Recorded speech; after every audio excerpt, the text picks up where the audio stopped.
All right, welcome everyone back to ARS again. Today we have Chexhuman versus Humbugh. Gonna wrap it up for our round 2 finale. Should be a great game today.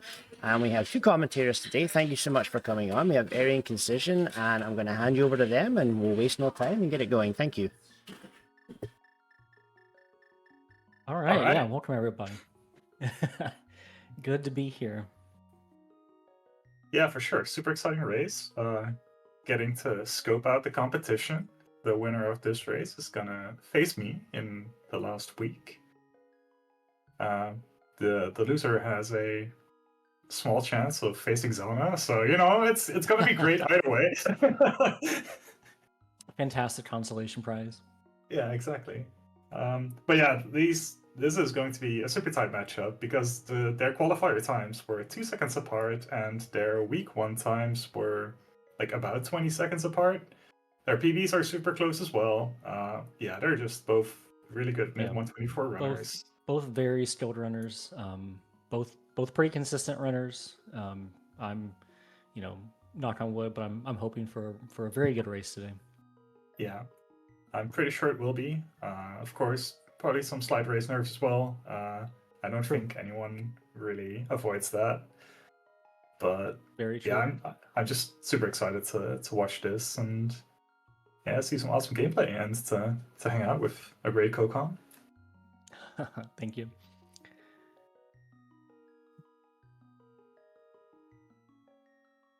I have meant to do more comms this season, but they haven't really worked out with my schedule. So, what a race to get started with for me this season. Yeah, for sure. All right, and we're off. Time for some good old mashing and pumping in Escape and Eastern. Always the best start to just slowly get going in Link to the Past, right? That's right. These two segments before we get the Pegasus boots, all about clean movement. There's a few rooms that have sort of speed run, strats or tricks that we need to execute cleanly, but just tons of little things, wanting to get around corners cleanly and into doors cleanly. Yeah, like definitely getting to make use of the raw movement that you have, reacting to RNG, both really big parts of Link to the Past, really, and especially Escape kind of eases you into how the game works in that sense. There's a lot of like different guard RNGs that are pretty set, but you need to learn. There's lots of red RNGs that you just need to learn to react to and have a plan. Okay, if this happens, then I have to boom or I have to slash. And that's kind of how it goes for the main game. Absolutely. I was actually just thinking recently when I was doing a run that back when I first started the first snake hallway in the back of Escape, I could never get through there without taking damage and also getting slowed down a lot. It just seemed impossible. And it's not really a room where you memorize a few patterns. You just sort of subconsciously get better at reading that RNG over time with experience. And yeah, exactly. These two segments, also Zelda Game Room, just really good places to put that experience on display, I guess.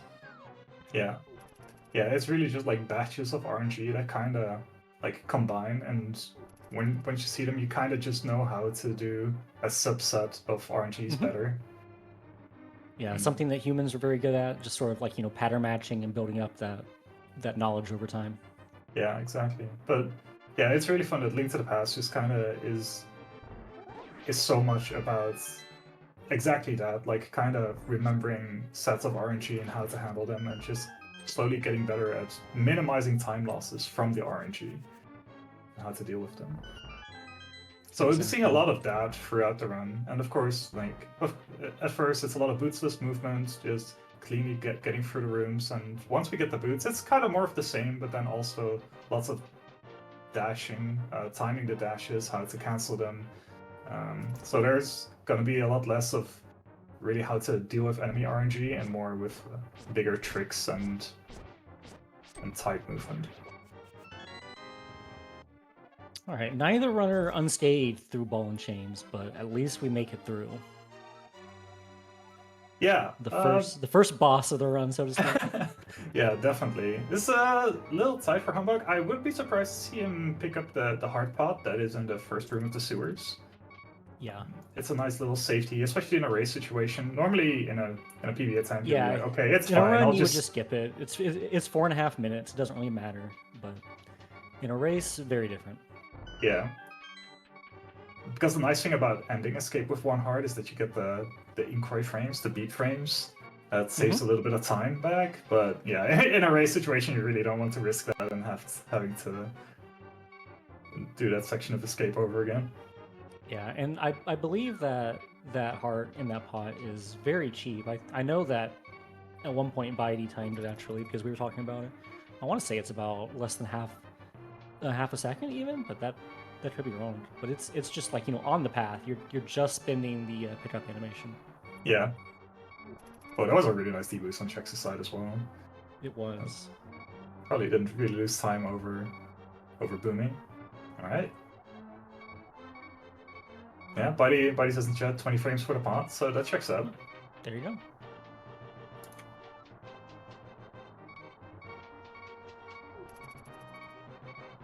Yeah, now we get to the back of escape, and here's really where what we talked about before pops up, like lots of reacting to red RNG and snake RNG. And here it's just a lot tougher because your field of vision is so much smaller. Yes. Oh, nice slash dart from Chex. I need to start using a slash there more instead of a boomerang because I have a bad habit of tossing the boomerang right into the wall. Yeah, because you're holding up right because of the Exactly, incidental pumps. yeah. Yeah, I started actually going like holding up left instead. Well, just as soon as I see the red, I go left. Oh, interesting. Yeah. And it's pretty equal in time, but I found it easier to react that way rather than, like you said, either slashing or booming because I throw the boom the wrong way, or the slashing is just a little bit slower than booming, and Yeah, at some point you just want to be optimal. So here we have Kira. It's pretty similar RNG for both runners, at least. You know, it's not like one is really bad, one is really good. But neither is great. But both getting through, and both heading towards the very back of escape, the back of the sanctuary. Yeah. Last couple rooms. Okay. Chex had to slash there, but more than okay. Let's see if there's any more blockage here. Yeah, of course. Oh, okay. But we made it through. Yeah, 55 and a 56. This was definitely acceptable escape. Neither of them will probably be very happy with it, but there were some incidents here and there. Humbugh did end up on one heart, so he does save some time during the cutscene. We're gonna see how we're going to slowly match up more and more here. And just how, like, a second lead basically turned up almost equal again.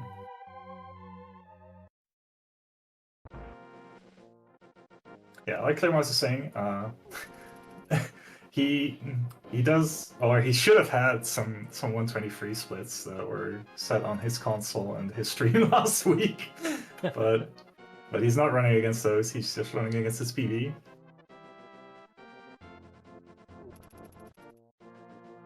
Yeah, both of them picking up Sank hard as well.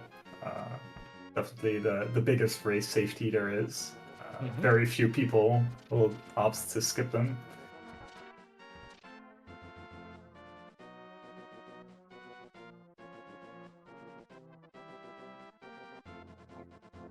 And after Octorok field, we're basically synced up.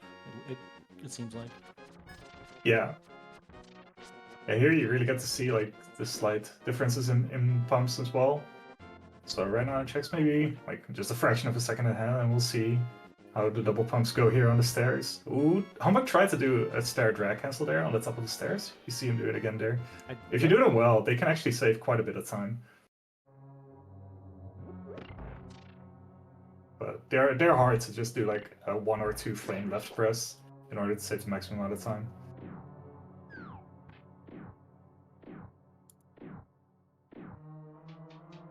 Cannonballs here as well. Small source of RNG. Like the difference between a really good room and bad RNG there is almost half a second, I'm pretty sure. Just by having to weave all the time.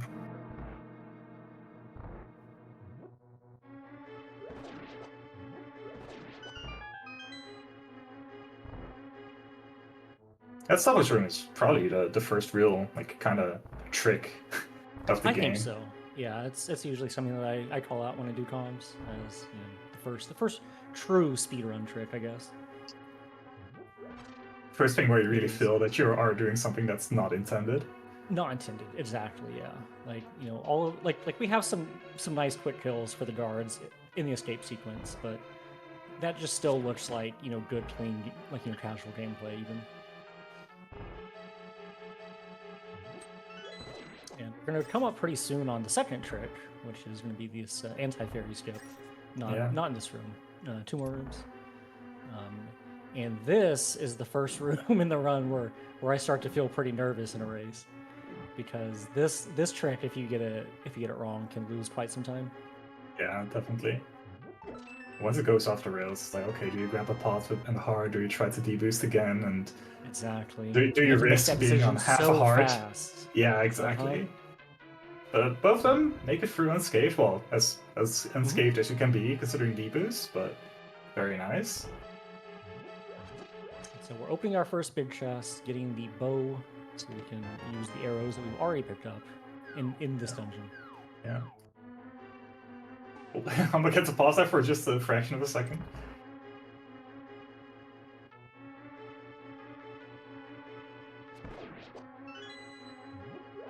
And we're still synced up. Beautiful. Okay.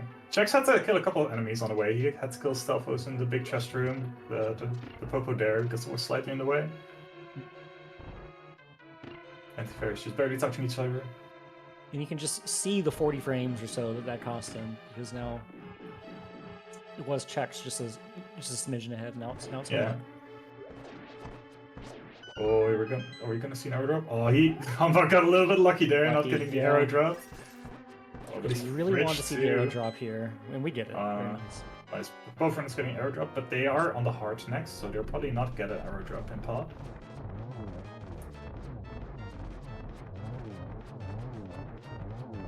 I don't think either of them went for the Pinkus Armos there. But no incidents. Humbugh just a second ahead. Coming out of Eastern, but still a lot of Link to the Past to go. The main difference really being that Humbugh is on 31 rupees, which means he's guaranteed to be able to skip a red in Lost Woods later on. So we'll call it out once we get there. And probably gets to play Desert just a tiny bit quicker, not needing to either collect rupees from spinning the first enemy or picking up a pot. Yeah. Yeah, for sure. Yeah, that's definitely something I like to do. Just grab the pot in a circle of pots. But even then, he will have to end up on 9 before Ag Tower, preferably. Yep. Yeah, Chex with only one rupees. Not too happy about that. It's big broke energy right there. Yeah, exactly.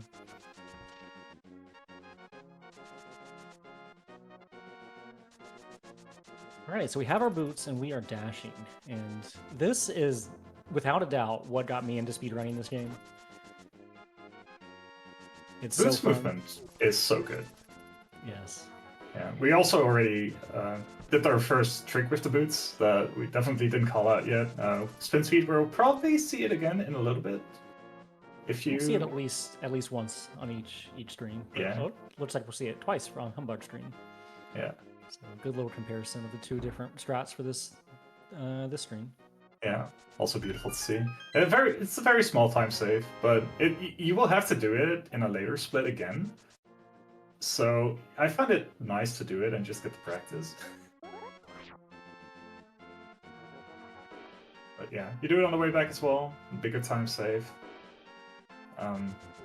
Yeah, you can activate a spin speed state by pressing the dash button the frame after you release the spin. And then if you get off of stairs cardinally, you get into a state where you move just like as if you're dashing, but you can't slash your sword. And just because you welcome in, Sawyer and Raiders. Thank you for stopping by. welcome. Hope the cross keys went well.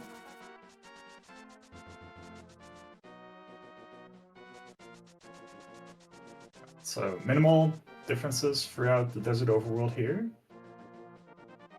I'm going to use our newly acquired book.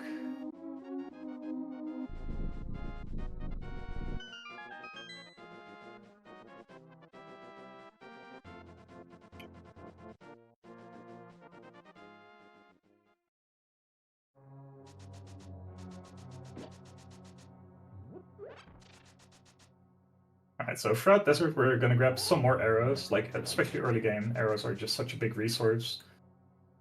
Okay, Chex did the spin, got a rupee, so at least he'll be set. Paid off. What feels really bad is when you're short on rupees and you spin that guy and then don't get a drop. Oh yeah. Or if you didn't track the price back properly and you get a green drop instead. Yep. Yeah. Speaking of which, price packs are definitely another thing which are very interesting throughout the NMG speedrun. People have very different approaches. Some track them like very thoroughly, some just see what drops and then pick it up. But every set of enemies has their a specific price pack, and if you kill them normally, they have a 50-50 chance of just dropping an item.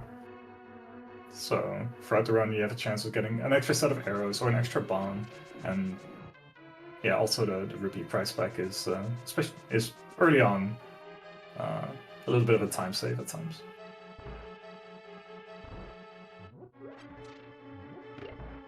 So Chex will probably grab that rupee there as well in the pot, and he's on 11, which means that he can just do the normal strat in Agate Tower. Yeah, he won't have to do anything, especially cursed now. Yeah.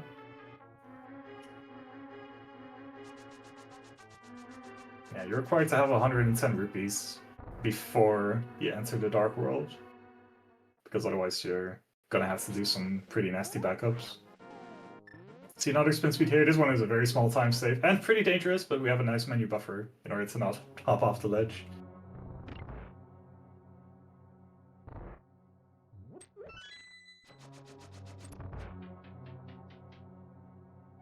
And yeah, basically still having the same time difference between the two runners here. Well, yeah, there's a bit of an RNG difference. If the Popo spread out like that, there is nothing you can do except for just go to every corner of the room.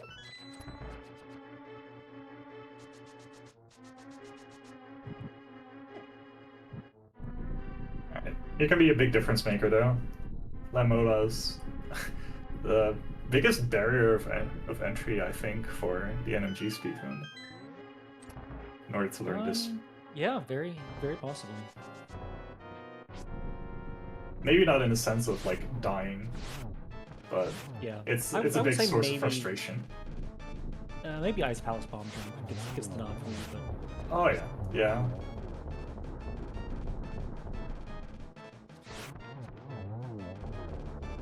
Humbugh has a nice mid-free cycle. Checks as well. Yeah, very, very good Very fight from nice. both. Very nice.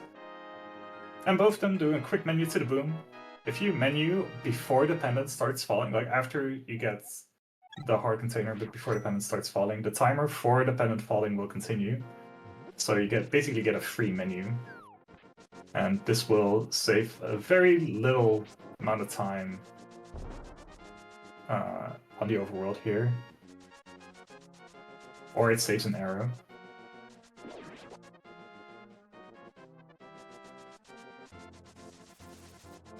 So we're coming up on another minor glitch in this run, which is fake flippers, which we use to save, I don't know, 10 seconds or so.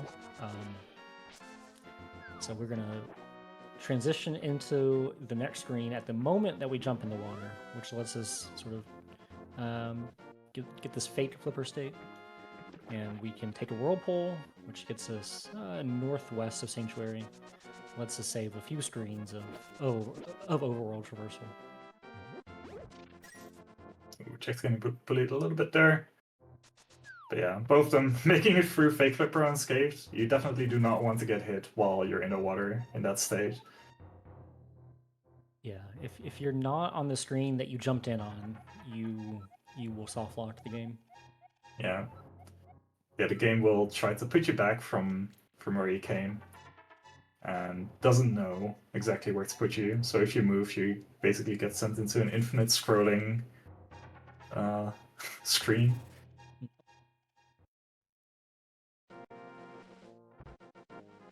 All right, time for Yeah, big more struggle. fun and fair RNG. Oh yeah. Okay. I mean, only having lost one heart here, you should be okay at this point. Oh, Humbugh just barely made it through there. Yeah, you take that as a win for sure. Yeah. Check's got to put it a little bit more. A couple of pushes in the back. Has to wait there, but like, this is definitely why you grab Sank Heart in a race. Just having the extra heart here. Absolutely, yeah. Hera is a big reason why. Yeah, because it's very easy to take a hit in there as well before the boss. You have to at least take a heart of damage for a bomb jump. Okay, Humbugh also got the second quick warp. Checks did not. So that's another half a second difference. Quick warps are... Oh man, I'm going to explain that now as well. There's so much going on. If you travel between Light World and Dark World at very specific spots, depending on how the screen is scrolled, you can save half a second of animation every single time, which definitely adds up. Yes.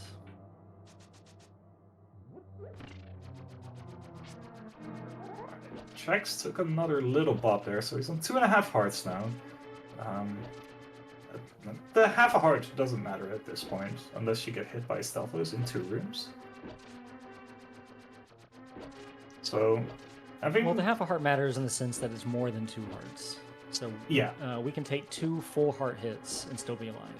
yeah, But the half heart is pretty much equivalent to a full heart, I think is what you're trying to do. yeah, Make the exactly. point. Yeah, okay. On the same page.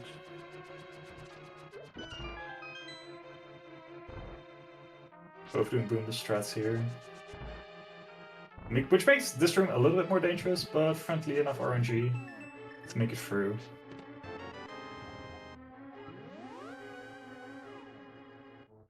Oh, that bone actually gave a really nice D-boost for Chex, diagonally in front of the chest. So now he's on 2.25, but luckily that's equivalent to Exactly. 2.5. Okay. A little bit of improvisation there from Humbugh. Oh, I think Chex kind of wanted that hard. Yeah. I don't know if he'll pick up the bottom pot here before the bomb jump in order to get an extra heart. It would be pretty reasonable. Very friendly. Yeah, I don't know either. I know I would, but I'm not Yeah, sure. there we go. He does, okay. Yeah, you have to walk around a little bit more, which loses a bit of time, but just having the extra hit on Moldorm, which is coming right up. Ooh, okay, nice arrow drop. That looked very scary. Okay.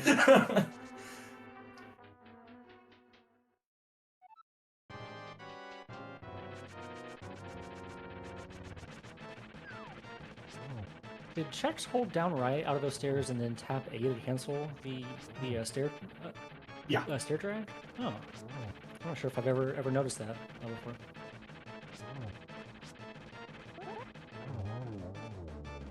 Oh boy! Spoke was beautiful. Nice. Oh no! Oh, that's not good. Oh no! So yeah, so Chex falls into the middle hole, which cost us a decent bit of time here, especially because it was towards the end of the fight. But he falls back 2 screens. Yep, 2 screens. And has to reset the fight and do it again. So this is a pretty sizable time loss. Yeah, definitely. Look at the vertical dash as well. That's pretty dangerous. I feel like that was a, somewhat desperation trying to steal back some of that time maneuver. Yeah, that's pretty reasonable. Oh my! Oh, how did he not die? What a Okay. What a fight! Okay, that was a clinch for sure. Okay, Man, well, Humbugh may have had some improv, but Chex is playing jazz over here. Oh no. Okay. Anyway, we're done. It's over. We There will be no more Heras in this speedrun. For sure. The big tragedy of Hera is over. Now we I go. was going to say no more Moldorms, but that's actually not true. No, we're definitely going to see another Moldorm. I don't know if they will be killed. I would assume so, but... Alright, Aga Tower. We saw Humbugh during the Moldorm fight of Chex. Pull down a tree, get some rupees. How this game works is that if you kill 4 enemies and get hit, some specific locations, if you pull them, will get you blue rupees. If you manage to do that without getting hit, you actually get red rupees instead. So what we're doing now is we're going to kill 4 enemies between now and the next tree pull without getting hit in order to pull that and get another 80 rupees or 60 rupees. And then we'll have enough in order to enter Palace of Darkness after this split. Alright, Chex So has his 4 kills already. Yeah, there's a lot of different sequences in which you can get the 4 kills, which is very cool, because it's It a lot is. of preference.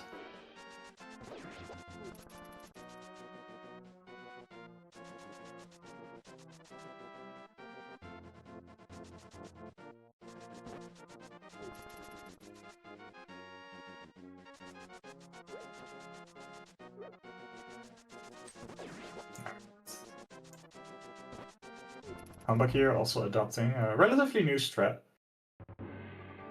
in which you dash a bit further to the right there and then dash up, and it is a bit easier to time the dash up rather than having to nudge the gate exactly. And it doesn't lose time. Agreed. Also, since you can do it a bit further right, I think that there's less chance for lag to mess up the cancel. Yeah, exactly. Because you get further away from all the grass that you just dashed through.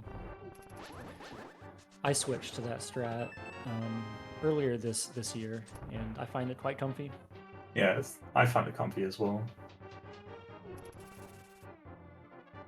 Humbugh got a bit of a rough RNG during the prize pack cards, but managed to not get hit, which is very, very comfy. Oh, did he get the one where one of them is facing downwards or whatever? Yeah, exactly.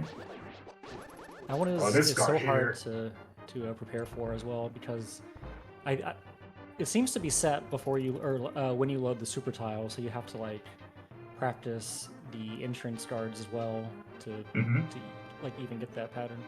Yeah.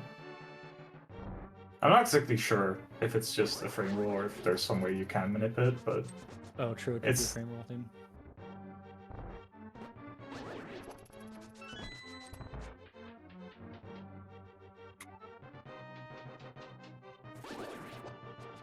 So both our runners, well. Oh, nice block there.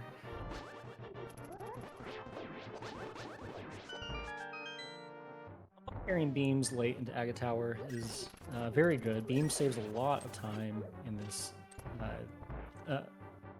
this segment. Lots of places where we use them to manipulate things the way we like them. Yeah.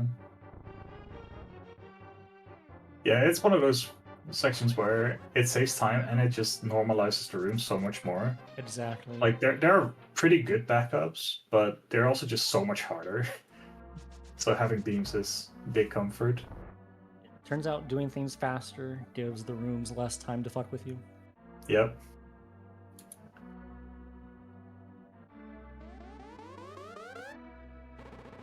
Alright, Humbugh got a bit of, like, a couple of rough rooms, like RNG-wise, or timing-wise, but he's still going to enter Aga ahead of his PB. He does have 2 blue balls in his PB, so on average he'll probably lose a bit of time. But if he gets lucky, he's gonna have an actual run out sounds.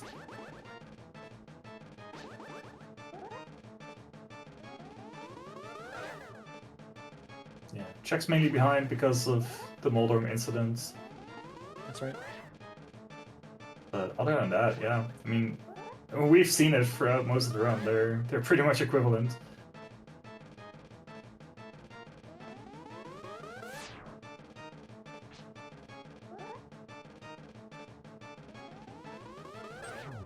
Yeah.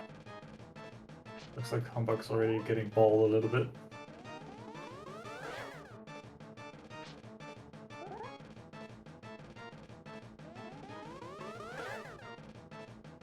Oh my goodness. Oh boy.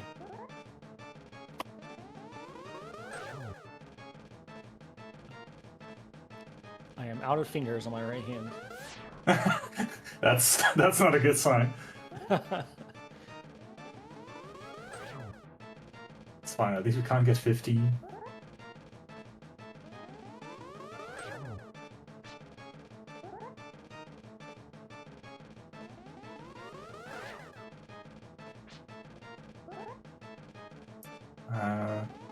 Are we on 6? That's 6. That's We got 6. Alright. Yeah. I don't know if... Okay, is that 1 for Chex, or did I miss one? I think it's been 1 so far. 2?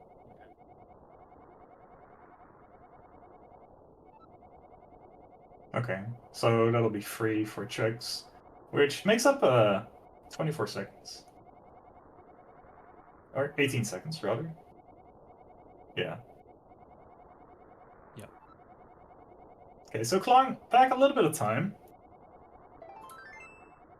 Definitely still have a race on our hands here.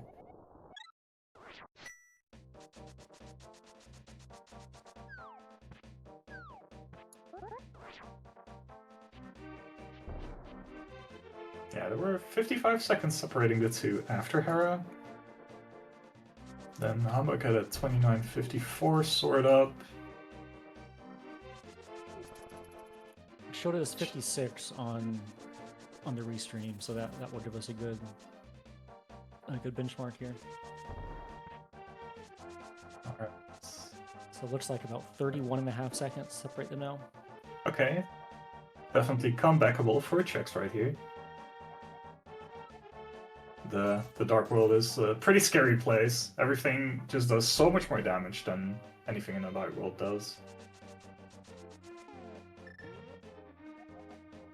Yeah, we definitely want to have nice overworlds here and not get hit. Yeah, because this is a huge difficulty spike in the vanilla game. The enemies do a lot more damage. Yeah, and we are still very squishy. Yeah, and we don't ever really stop being squishy. I think, especially in A Link to the Past, you're just a glass cannon for most of it. It's true. We're pretty lucky that we're forced to just pick up every heart container that we get from the bosses. Because if you were gonna be on 5 or 6 hearts for the entirety of the game, you're gonna have big problems. Yeah.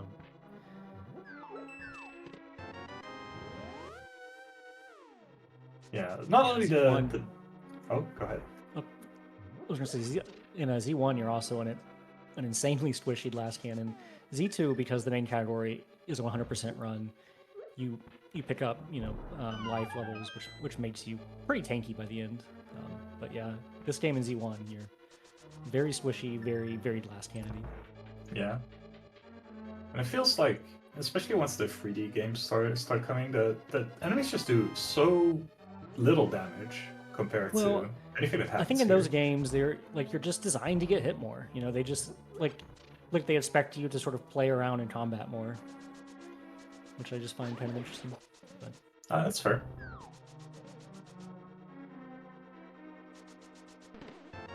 yeah, I agree. All right. Humbugh heading back for the hammer jump. This is a skip where we can save a key and sequence break, grabbing this big chest or without going through this maze. A couple of safety buffers. Mm-hmm.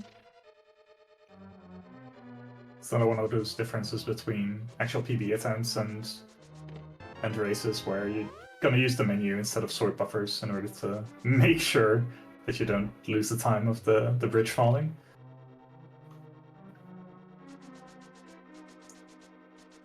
Chex landing on a pixel there.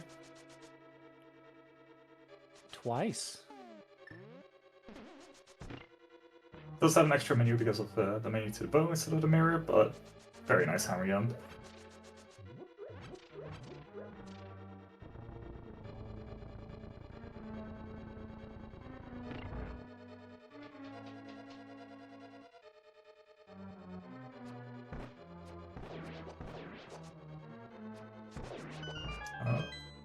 Oh, Wow. Humbugh grabs the arrows.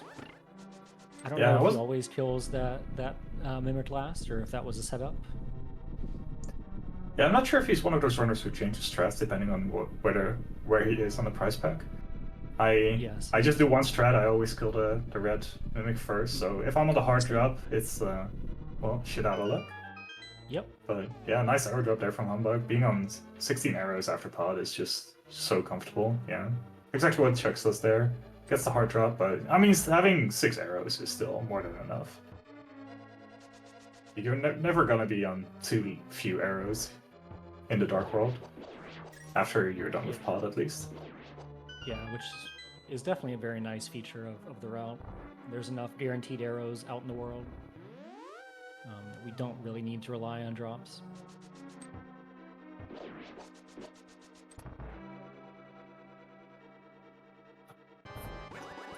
And this might be the second biggest reason to grab Sankard. Helmified is also really, really dangerous depending on what RNG he gives you. In the first phase, he has a 50% chance to give you either a tail swing or fireballs. And the fireballs are really rough to work around while consistently damaging Helma, but Oh, he gets a very, fireballs. very comfortable fight. Ooh, Chex got the pixel for the key dash there. Very nice. Yeah, and so the Sankar gives you a odd number of hearts here, so it gives you one more effective, hit point basically. So it is really probably the point of diminishing returns for Sankar as a high level safety. Mm-hmm. Moth fight, it could also matter there, but just because we're always going to be losing hearts going into Moth, so having one more could matter. Yeah. Yeah, like throughout the run, there's definitely some thresholds where having Sankard can be really nice. There's definitely plenty of points where you'll say shout out to Sankard once you end on Exactly. one heart in a certain situation. But just the threshold between being able to take 2 hits and 3 hits on a fight like this is Yes.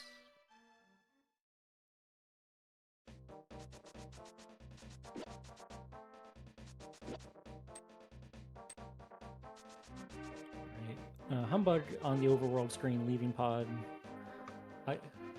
I find these overworld screens very fun. They're pretty technical in terms of the movement, but I just love dashing. yeah. Yeah, just noticing yourself getting better at starting the dashes, cutting off the dashes, getting through these screens cleanly, nudging less. Like, especially these long screens like the Battle of the Darkness screen, but the entire Thieves overworld. Like, it's 3 minutes of being here. And just gradually seeing your times drop down is really, really nice.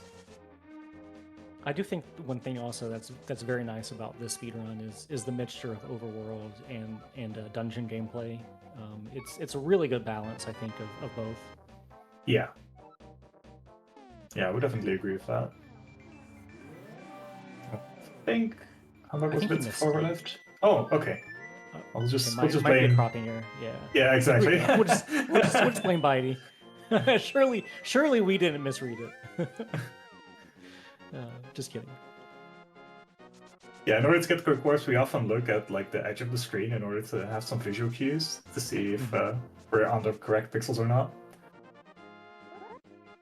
And so if a single pixel is cropped extra, which probably is just to make it to where there's no black, it's just hard to read.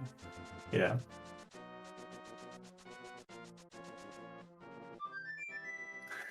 Yeah, both runners in chat complaining about menuing because Humbugh also mismenued before being able to dig up the flute.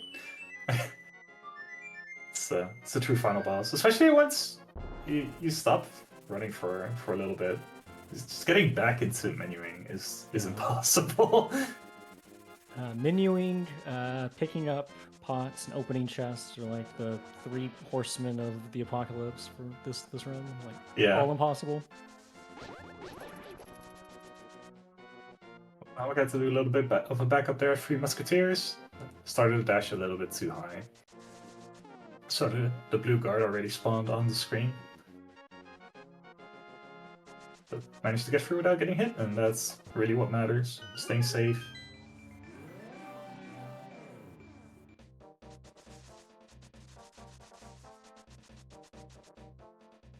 Legless bushes there on Humbugh's side, very nice.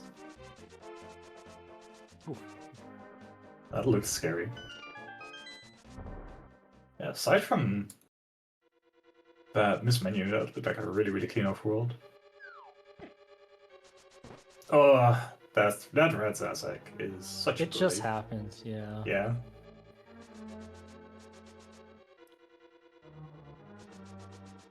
And I think that's another cool thing about the speedrun. That, like, we talked about a couple of things already, but being able to feel comfortable enough to just take those hits, and like, I'm not gonna waste more time waiting for the Zazek and lose more time. You're just gonna jump down, take a hit. Sure, you'll lose some time, but you would have lost more time. Exactly. And just knowing I'll still have 6 hearts for the rest of the dungeon. I'll be fine. Yeah, there are certainly places in the run where you could avoid time losses by spending time waiting around, but if you do that, you're just baking in the time losses.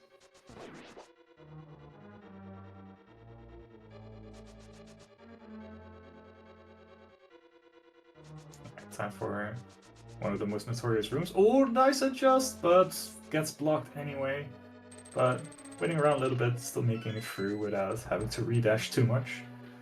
Very nice room on Humbugh's side, considering the RNG. Yeah, Hellway is just such a massive source of variance in this segment. Oh, Check's getting double blocked, so even his backup did work out there. He lands on the pixel, gets through without lag too. So nice. All sins are forgiven.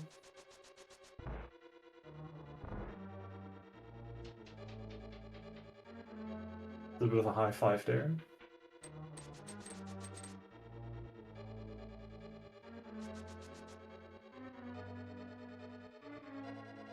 Yeah, look at the splits. Still seems like the same time difference between the two runners.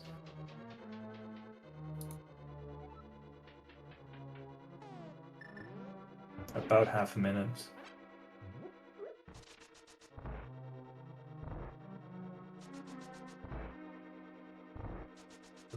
No disaster so far in this feast town. Whoa. Just murdering the entirety in the prison here.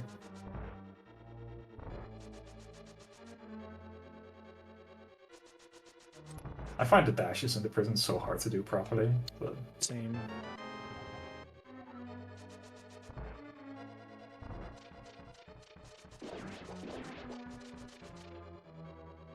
Yeah, Check's doing really well.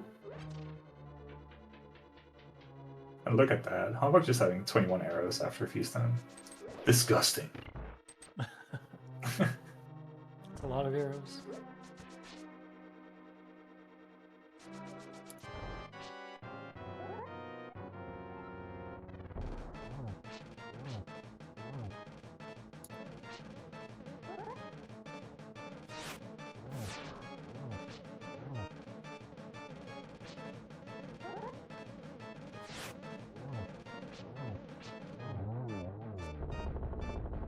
Alright.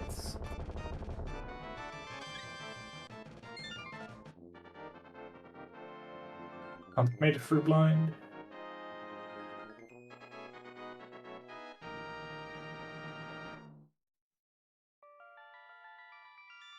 Fight looks so dangerous every single time. I love how everyone has their So own way of doing it too. Yeah, both runners did the blind fight.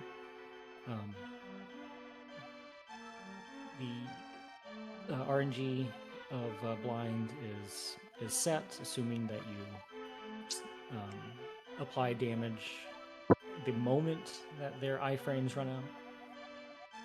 So as long as we do that, we know exactly what RNG that we're facing, and we can react accordingly. And both runners pull it off wonderfully. Oh, yeah. Oh. Humbugh placed the bomb a little bit late. Hits the backup bomb though. Yeah. But that's a few seconds lost, unfortunately.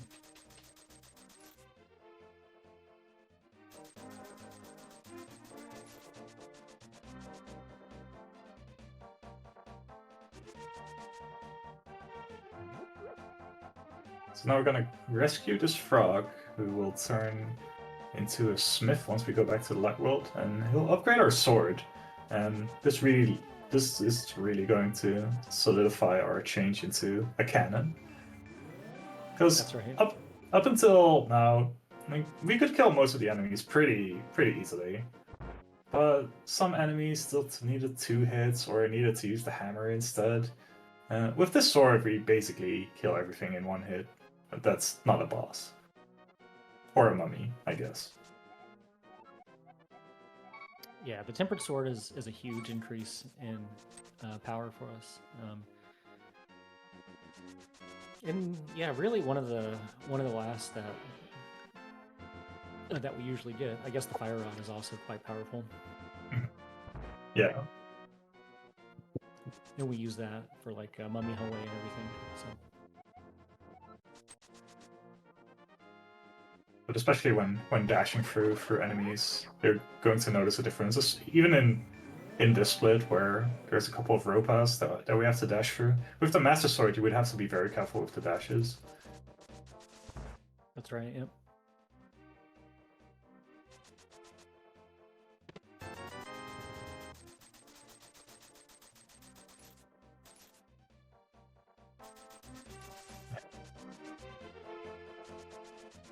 Also notice that the runners are picking up some extra money. After this, we'll be done with all our money problems, but we're going to have to pay King Zora 500 rupees to get the flipper, so we can actually swim instead of needing to use a glitch to be able to fake flipper.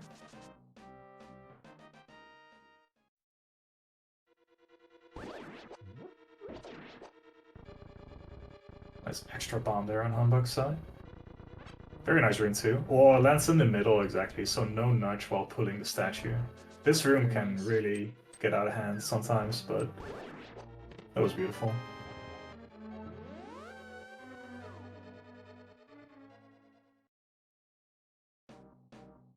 Shout out to Stuck Mummy on Chex's side. Yeah, small much down the pool, but very friendly room otherwise. Both mummies in front of the door here for both runners. I swear that Mummy is always there on my runs. I wonder what influences it. I have no idea.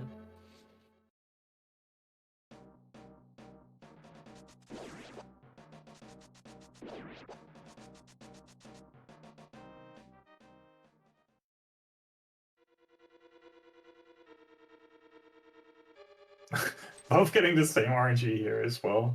I don't know where Chex managed to get hits on the overworld, but he didn't have beams coming into Mummy's statue. And gets a skull boost there. Ooh, gets the fairy. Hey, girl. Yeah, this is a little bit awkward though, because you really don't want to have beams going into the fight. Yeah, That's I'm always up. curious if there's a good place to shed the beams. I like kind of de-boosting off of the Fire Snake, depending on the RNG that you get, but it's also not always possible. So it's tough. Because even on this Mummy key that Humbugh is going to get right here. Yeah, okay, he damage booster. Like, if you have beams here, you don't get to do like this. You don't get to determine the angle properly of the slash to get the Mummy on the spike. And it probably becomes a frame roll dependent thing, even, I bet. Yeah, possibly. Let's see. Almost gets double poke there. Yeah, the problem on this fight is that you can't spin Moth, because Moth is okay. Moth is immune to that type of damage. Yeah, because gold sword / spike class. Yeah, exactly. And the tempered sword spin is in that class as well. Because if he wasn't immune to that, then the fight would be pretty trivial by you slashing Moshla into the spikes. Really nice fight on Chex's side. Gonna claw back a little bit of time here. Yeah, definitely.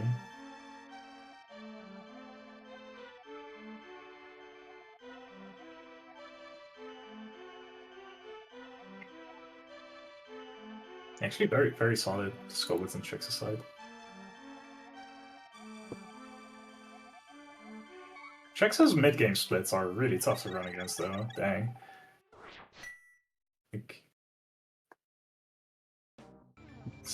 It's pretty tough to save time on his splits.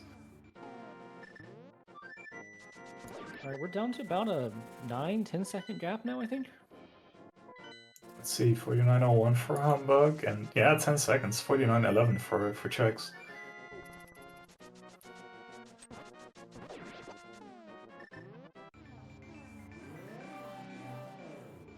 The tough split coming up. Ice is very feast or famine. It feels like if everything goes well, it's so close to gold. But if anything goes wrong, like if you get hit on the overworld, you don't have beams for the first couple of screens in ice, and you just bleed time everywhere. Yeah, it really is. There's a bunch of screens where it's really kind of hard to lose time unless you lose a ton of it. Like either it goes great or it goes really poorly. Yeah, Chex even goes for the safe strat there. I forgot who coined that strat. Well, maybe it was Louis. I think it's the Louis dash. Oh, I think that's what I've heard. I looked through a little bit too early, didn't get the quick fish. Chex does get it. That's another couple of seconds clawed back.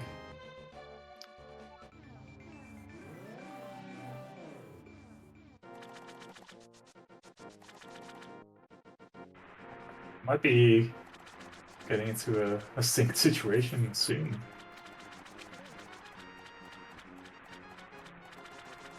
So, this screen, Zora's Domain, also very, very tricky and difficult. Much harder than it looks.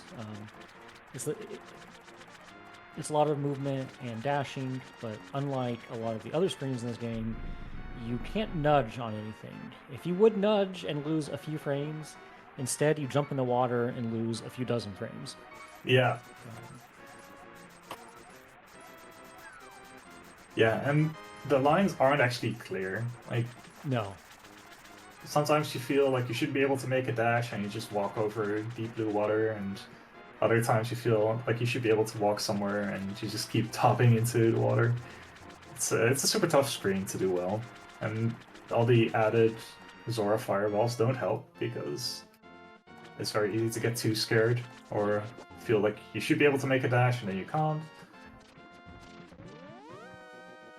All right, nice read on Humbugh's side. Nice read on Chex's side.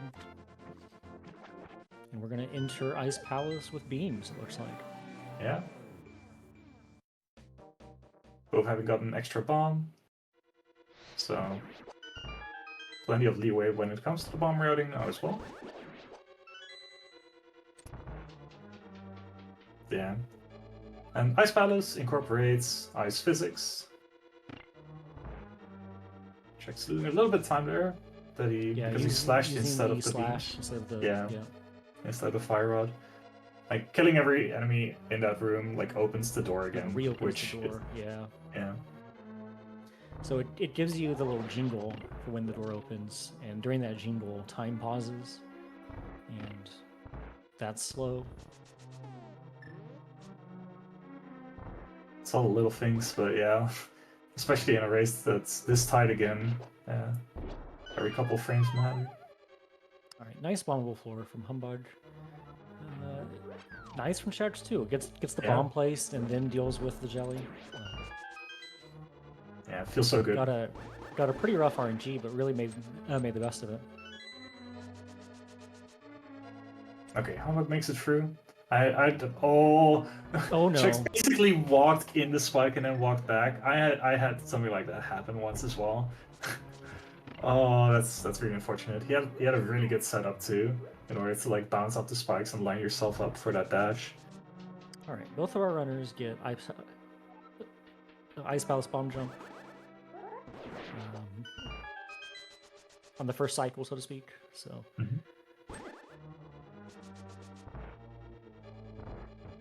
Yeah, it's a really fun dungeon, but so much is going on like in a sequence of rooms, like from bombable floor all the way to like the rooms that the Chex and Humbugh are in right now, and then there's immediately the boss.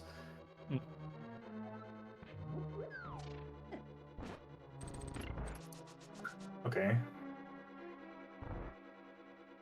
Bit of a tough hit there, but you know, as long as Cold Star goes well, there's nothing to worry about.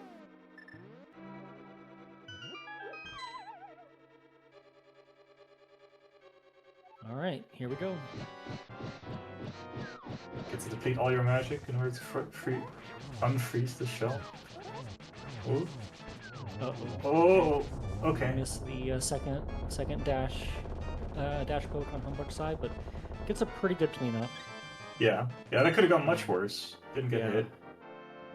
And it looked like Chex did a single dash poke strat, but Yeah.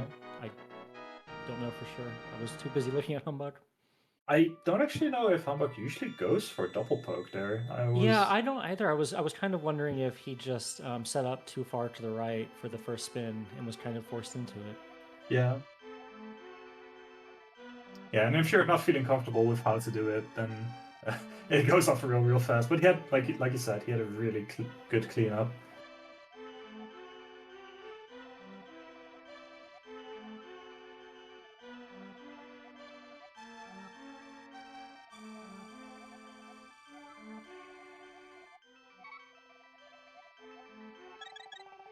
Yeah, we're back to like 3 or 4 seconds now.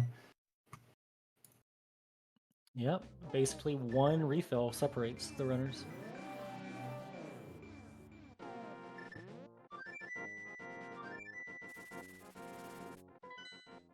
Alright, so we're gonna have a little bit of divergence here, I believe. Humbugh is a proponent of the get Ether during Swamp. I think Chex is one of the boomers and tries to go for the quad sub-7s. I believe that is correct.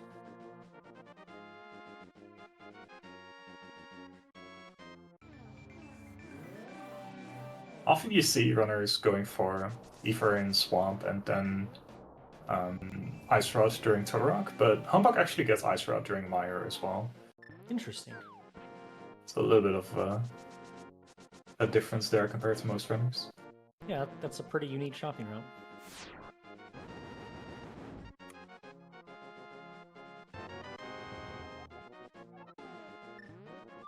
Ooh, nice anti-fairy skip there on Chex. Nice anti-fairy skip, yeah.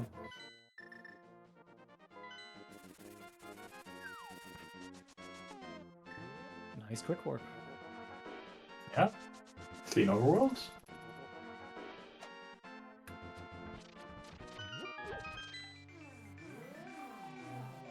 Took a little bit away, but that's what we have beams for. That's actually a little bit of a reason why I don't like getting Ether here, because if you do get hit and that room goes poorly, that's about just as bad as not having beams for Mire 2, in my opinion.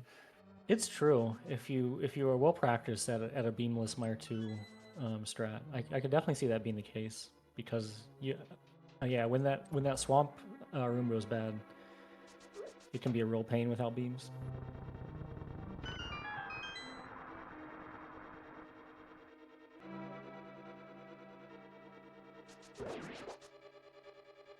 Humbugh has a setup here where it just doesn't go for the second quick warp. Because it also, like, you don't get the full 34 frames for getting that one, because you have to walk out. Because you have to move to actually set it up. Yeah, I do the same thing. I don't try for the second one either.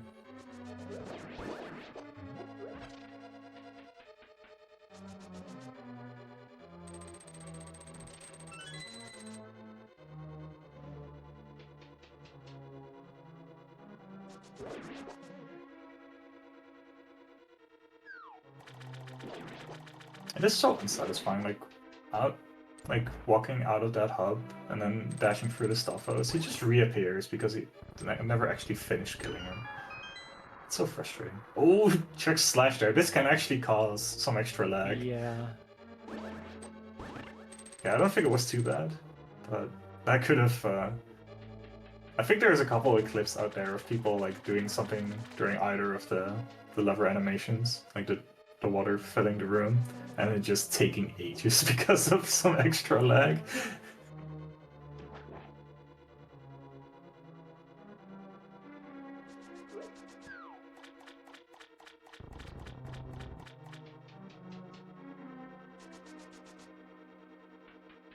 Aw, Humbugh just barely not avoiding that extra damage there.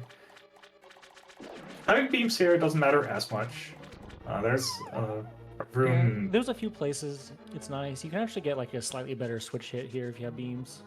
But yeah. It's not as impactful as, say, in Ice or Mire later on. Yep, exactly.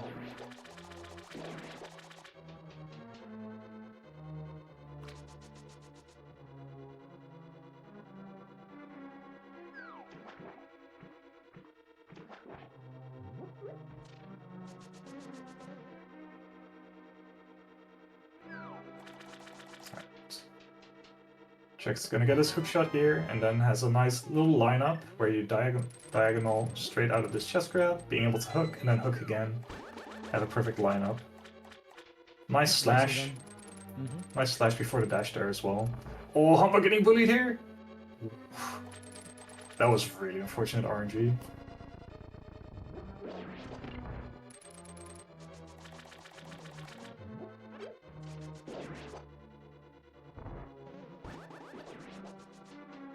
Yeah, that's exactly the RNG that Chex got, where you would like to have the beams. Where you want beams, yeah. To save a whole 13 frames.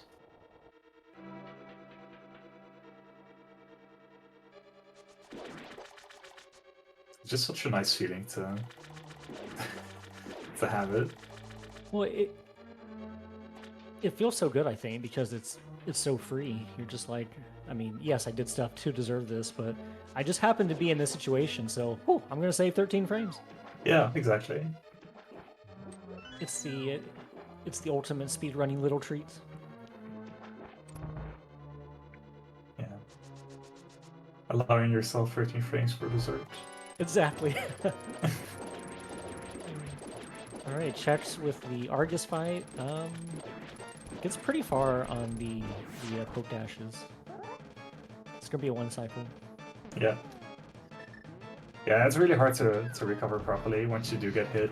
And he had a little bit of an awkward sequence of puffs that were grabs, so he probably got off rhythm because of that. Sometimes it really feels like the hook just goes through one of the puffs and then grabs one behind, and then yeah, it's tough because you only have like a 4-frame window for each hook, and that's it's actually pretty tight. So even if you get a little off rhythm, it's easy for you to either hook too early or drop your hook or drop the sword. All right, Humbugh entering the fight. He doesn't even go for it. Okay. I know he had been learning it, but probably he just goes back to comfort for this race.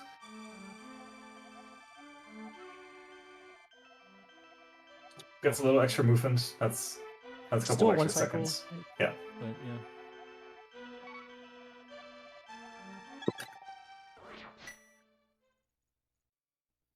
Okay, so there's about 58 seconds between our runners, which is about the time to grab Ether. I think Chex is a little bit ahead. He had a very, very solid swan.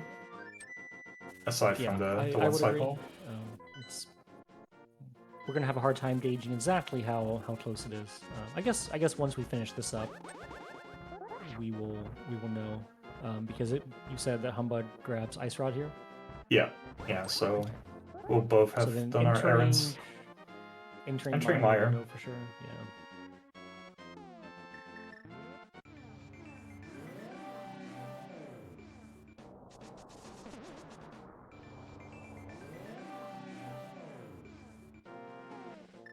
Yeah, Chex getting both quick warps here. Man, this cutscene is so long. It really is.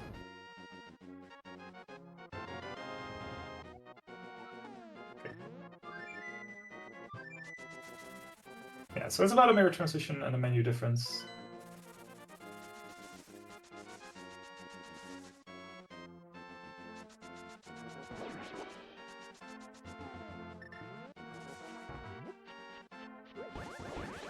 Yeah, this screen is very, very dangerous. Humbugh, barely having any crabs on screen, they all Yeah, despawn. where did the crabs go?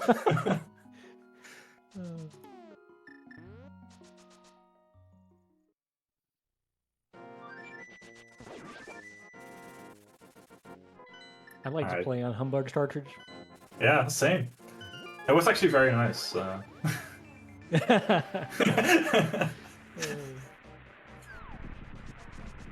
Alright, no major disasters on either side. Yep. Don't be carrying beams, it looks like. Well, it's a little too early to say. But, yeah, looks like we're going to be carrying beams into Mire, which always Excellent. feels good. Definitely.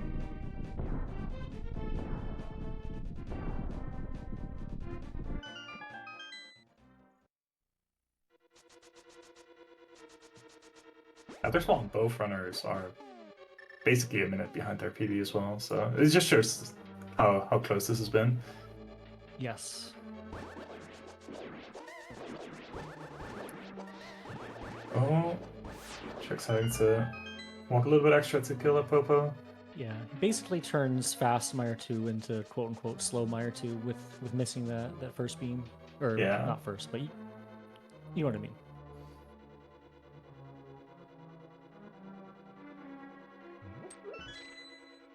Yeah, so let's get a quick summary of the race. Like, Humbugh took an early lead out of Light World because of Chex having a Molten Fall and a very, very exciting second fight. Then it closed up a little bit because of blue ball difference, 3 on Chex side, 6 on Humbugh's side. And then Humbugh had a little bit of a rough Dark World so far. Especially Skullwoods was a bit of a struggle.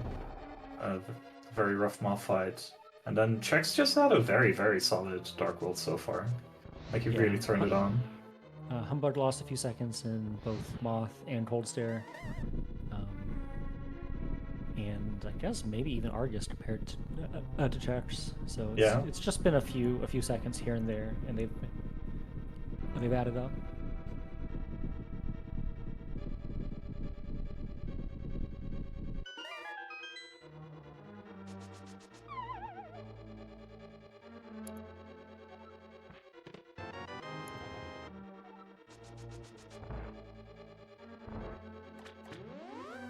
Grabbing the big key, then we're gonna make our way back to the main hub to go grab our last item of the game. That's right.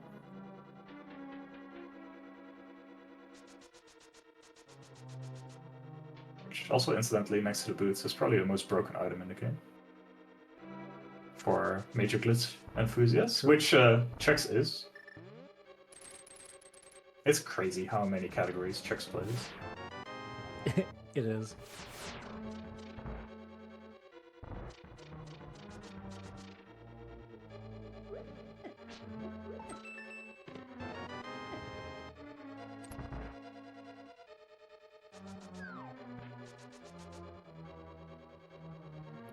Heading into the Mire basement pretty soon. We'll have both runners trying to maintain their altitude value, which they set previously on the last bird flight. Yeah, and we preserve it by tapping dash and kicking up some dust before placing the block. And that preserves that value so that the next time we shoot a fire, or whenever we shoot a fire rod, will actually displace the lingering hitbox of the fire rod by a certain value, and that will hit the switches, those switches that are off screen. Yeah, and we'll actually I'm not see even happen. sure why the fire rod light splash damage is displaced by the altitude variable. Like, Like, why is that even a thing? I'm not even sure. But it is. Yeah, I don't know either. Code, baby. Yeah.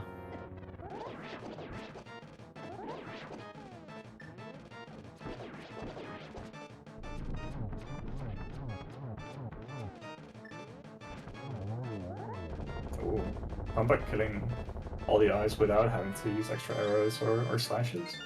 Well, that's good because he was getting pretty low on arrows. Oh yeah, yeah, man. In this case, I would probably grab the 5 into the rock, and then not have to grab either chest in GT. It's a super That's comfy place to crazy. be in. Yeah.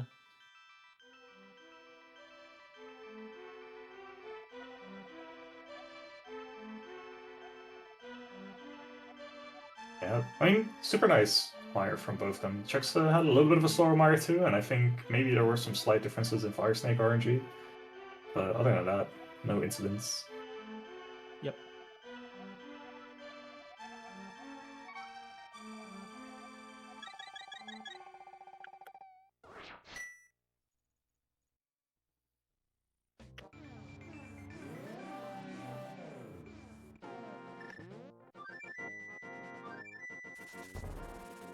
Right, time for the last crystal dungeon. And another pretty tough overworld. Our best friends, Dead Rocks, they're back. And boulders. Oof. Oh, nice. Very good reads from Chex. Oh, Humbugh almost got through. Yep. But cleans up the screen pretty well. Also. Yeah.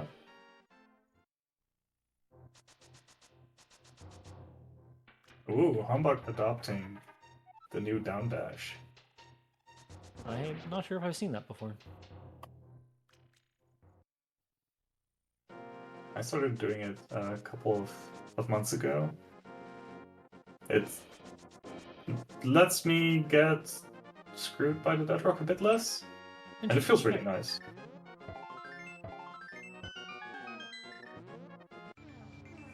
Alright, checks out really, Not really free clean. today.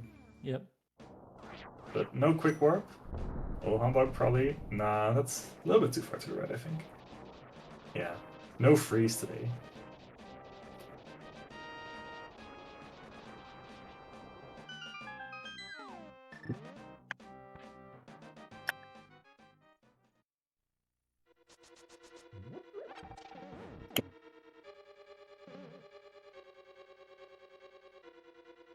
All right, Turtle Rock is a interesting dungeon. We have a lot of these little, essentially auto-scroller movements between rooms, and the rooms themselves are pretty hard. Welcome to Turtle Rock. Definitely. Yeah, and this is such a dangerous dungeon because of how much damage things do at this point. Like, these rollers do 3 hearts of damage, so if you take an extra hit here, aside from the one you deboost through, you're almost on Oko again. Then there are Chomps, which are coming up, and they are big, big RNG, but they do 4 hearts of damage. Yep. You are completely expected by this point to have blue mail in the normal run. When I say run, I mean just like normal playthrough of the game. So enemies are just coded to do more damage, to sort of maintain some of the danger. And boy, is it dangerous. Ooh, Chex got his butt a little bit bitten there. Had a rough chance, and Humbugh now takes the lead again. Yeah, I didn't see if a block got eaten or something on Chex's side, but it looked like he was expecting the Pegasus to be down, and they weren't. Yeah. Or, vice versa. I think the beam got eaten, and then he tried to do a backup, and then the Chomp just moved in mysterious ways. As they do. Humbugh getting the magic as well. So, both runners now full magic. don't need to worry about resources. Yeah, Chex just needs to be really careful. There's one heart of damage that he'll definitely take in the Dark Maze coming up. And yeah, considering almost everything here does 4 hearts of damage, the laser beams that are coming up, Trinex himself, he'd really like just 1 extra heart in order to be not on Oko. Is there somewhere that you're guaranteed that 1 heart of damage, or are you just like saying on average you're gonna take 1? The fire bars and the Dark Maze, you always take a D-boost there. Interesting, okay. You can technically menu to hook and avoid it, but if you just do the room normally, you'll always take 1 heart there. I did not know it was guaranteed like that.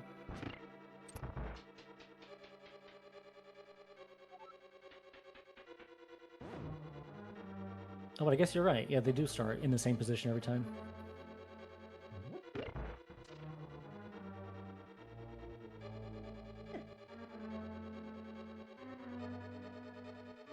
I wonder if there's like a safe timing to get on that platform the second time to like manipulate the movement to like trade a few seconds for the extra heart. That would be interesting, yeah.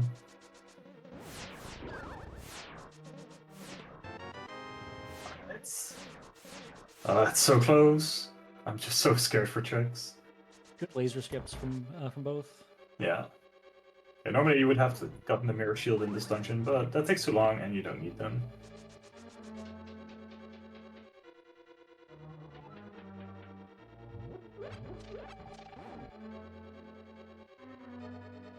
Chex got the extra heart here. That's actually really, really smart.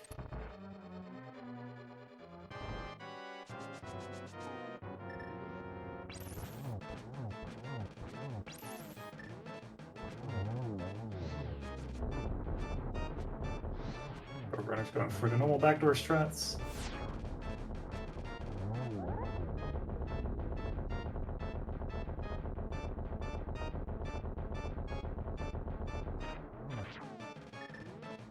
Alright, we're back to just a 2-second difference.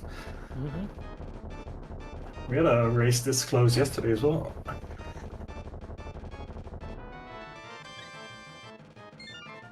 Man, these have been some exciting races. This has been a very good league. And we still have another week to go. Yeah.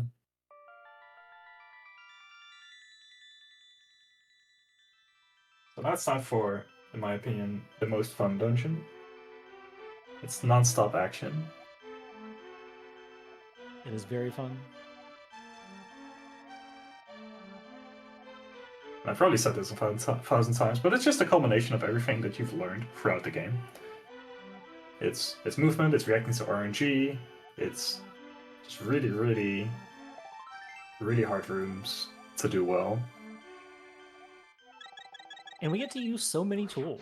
Like, we use the fire rod, we use the bow and arrow, we use the hook shot, we use the boomerang, we use the cane of Berna. Cane of Samaria. Yeah. We really use like almost every tool that we pick up over the course of the run. Yeah, you're right. Like, is there anything that we get? I mean, besides like flippers, I guess, that we just don't use in this dungeon? Let's look at the menu. Ice Rod, I guess. Ice Rod, yeah. Ice Rod, Bombos, and Quake. Okay, sure, medallions, which we also never use except as, fancy keys. Yeah, well, Ether and Quake. I looked up my rando tracker and I had Bombos marked instead of Ether. Anyway, this is such a good dungeon. Yeah. And we'll probably see... Okay, Chex actually goes for the torch key here. So I was about to say that we'll probably see both runners go for the same keys, but I wanted to explain that there's many different possibilities. Chex always gets torch key. That's his preferred key.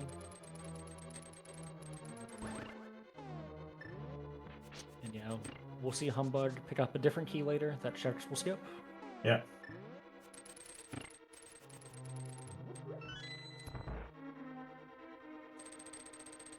So basically a time investment that Chex will get back later.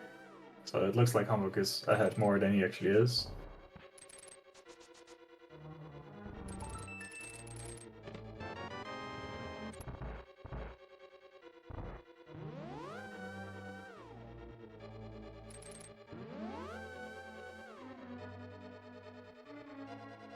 These warp rooms, pretty tight movement. It's easy to get stuck on a rail or nudge a bit too much, and then here you get to skip this one portal by just bonking through a tight pixel window.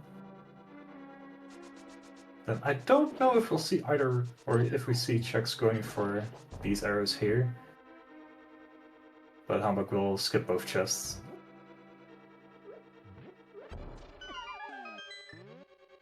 Ooh, Chex taking a little bit of damage Yeah, there. it's unfortunate. Yeah.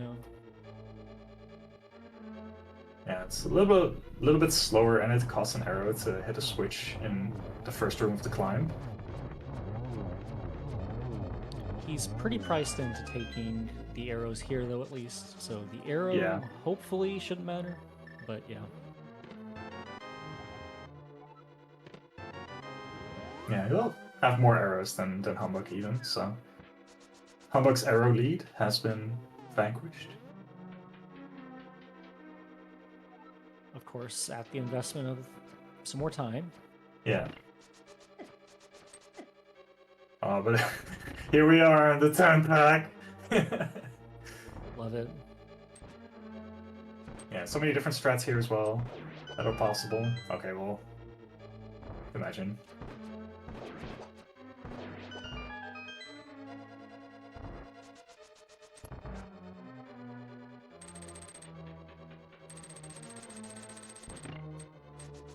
Yeah, different strats here in the spike room as well. And a nice Ganon Ball Z on Humbugh's side. So now is the main dish of GT, the gauntlet. Oh, that was nice.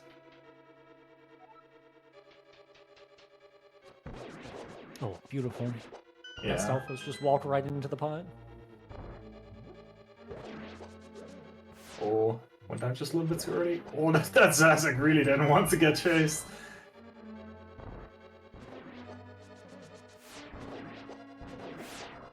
Well, both runners having a little bit of rough G3 RNG. Yeah.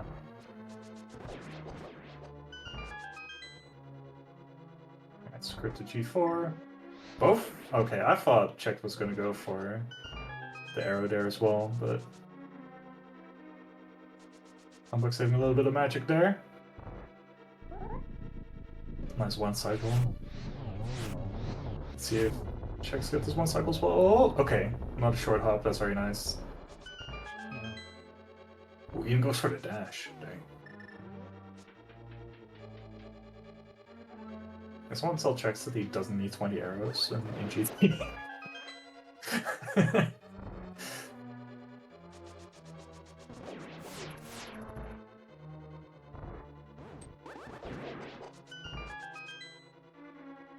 Alright, so Humbugh extending his lead throughout the climb.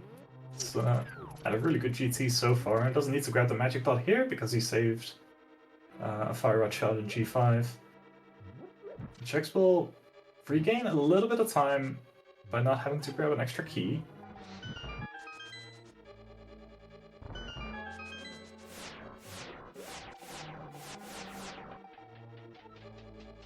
So we still have 3 bosses coming up. Moldorm 2, definitely no slouch. Can be a huge menace. Chex has enough hearts to just take the fastest path through that mini Moldorm room and just walk through the spikes. Yeah. Feels like it should save more time than it does. Oh, I know. Yeah. Humbugh has a very friendly Moldorm 2 there. Ooh, Chex being able to immediately dash. Ooh, okay. Has to spin the hook shot, but otherwise, also pretty good pattern. Ooh, okay, I wasn't sure if Humbugh was going to get hit out of the dash there. That was scary. It was a nice strat, though. Alright, Aga 2. Not as bad as Aga 1, but it's so hard. Oh, what? He might have gotten scammed there. That was a big scam. Okay, I think that was 2. Oh. Okay, this should Oh be 2 boy. more, right? Yeah. Oh, uh-oh. This pattern is rough. Oh, he's... Ooh. What? Huh? Okay, Oh, he I don't even know. We're off the rails here. Oh, what an Aga 2. I honestly thought after Cycle 4 that was it. Same. But Something yeah, the must have been a switch to lead double that we again. didn't realize.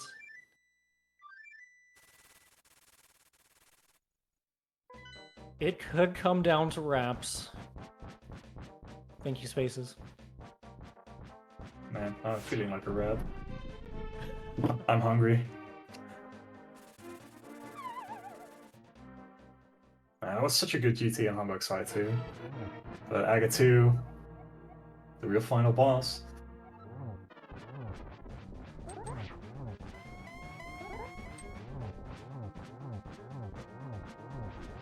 Ooh, downward facing Ganon on Humbugh's side. Is he prepared for this? Yeah, he seems to know what he's doing. Oh! Oh Humbugh! my goodness. My dude! No! He has a lot of confidence in his understanding of Ganon's hitbox.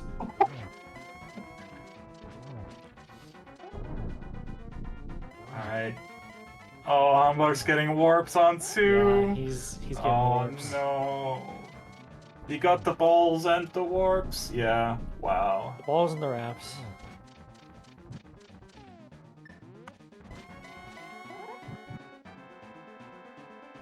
Oh, what a This what a is brutal a lot. way. Yeah. I lost count a while ago. Okay, we're done.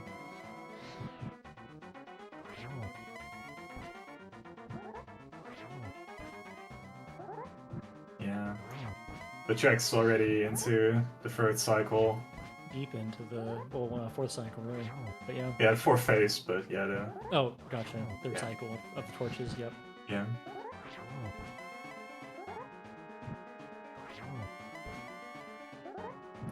Yep.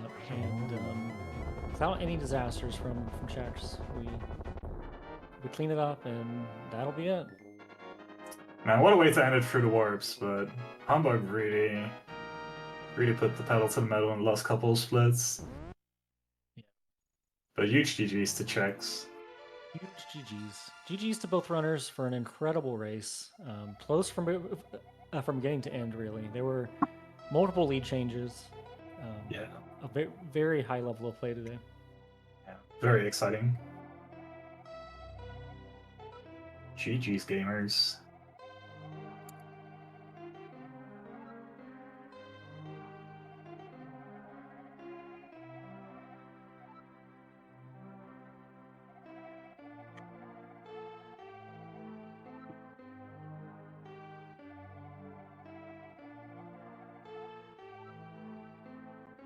So many warps. Yeah, 207 Ganon is not what you're looking for. I definitely lost count. We'll have to go back and count those warps. There's a lot.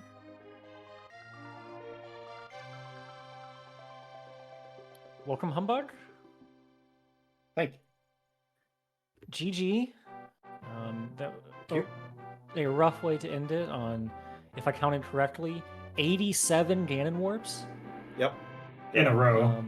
In a row, yeah. exactly. But you both played a very good game of Link to the Past.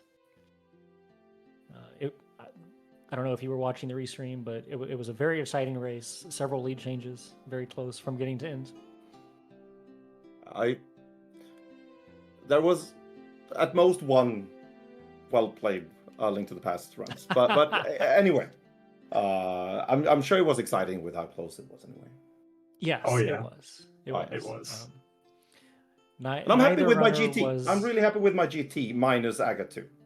I was a good honestly think you got robbed during Aga 2. Oh, we know you got robbed in Aga 2. Yeah, because the triple, well, the 3 hits counted as 1. Yeah. And then 2 hits counted as 1. And then I have no idea what I did in the first one, because he just warped away before the freaking balls could reach him. Exactly. I don't think I've ever seen that, actually. No, me neither. Yeah, it has to be pretty rare. I think it has to be because he was at the far top and you were at the far Yeah. bottom. Yeah. But yeah, it's something that I didn't even realize could happen until just now. Yeah. I mean, I stood in the wrong place clearly, Right, exactly. but I suck at geometry, so. All right, math teacher. Yeah, Also, we're we're also joined joined- by yeah. Chex. Welcome in, Chex. GG Gamer. GG. GG checks. First of all, I just want to say something here. Go ahead. My last hit on Moldorm was really funny. I just Yes. held out my sword and he was there and he died. Yeah. So I typed LOL in chat at the exact second that I saw Chex fall. I just want to point out that I did not laugh at Chex fall. I figured. Both of you had notable Moldorm fights. That is true. Yeah, it was very interesting. Chex fell as we know, but his refight seemed extremely aggressive. I assume trying to make up some of that time, and it was very entertaining. Have you considered that I don't remember how to play the game? No, that No. could not be the answer. You know how to play the game better than anybody. Okay. I agree with you. Nice try though. Nice try. But no, very good good race. We were just talking with Humbugh about how there were several lead changes. Neither runner obviously was without a disaster and mistake here and there, but it was close throughout the entire time, and there were several segments where we all traded leads back and forth. Just very fun to watch. To hear. Yeah, I'm happy with this run if I'm allowed to cut out the middle third. Because the middle sense. third, and Ganon Warps obviously, but middle third was where I lost all of my time. Yeah, I just played like I swear I've seen Skull Woods before. I've been in Swamp. I promise. But I played just as if I played the game for the first time in those dungeons. But after Swamp, it was good. Yeah, you probably lost 5 seconds each at least on Moth, Cold Stare, and Argus. Just 15 seconds in those rooms. Yep. So yeah, your mid game was not really up to your standard, but the late game No. was quite It good. was on par with my standard. It was the rest of the better. No, but yeah, GT was fun to watch. We always love watching good GTs, and both of y'all had pretty good GTs that were fun to watch.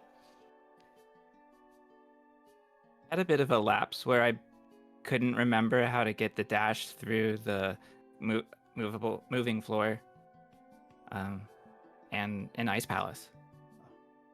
So I bounced against the spikes 2 times, but the rest of the segment was carried it. I remember that. Mm-hmm. It was only +5 on gold. Oh wow, yeah. So that was nice. I thought that because the conveyor was going right, you wanted to deboost off the spike, and you were practically in the spike and then moved out again. So I thought you had the same thing that happened to me a while back, where you just missed the strat just by holding left too soon, and then had to improvise the rest. Yeah, I don't know. I'll watch it again, and we'll find out. Yeah.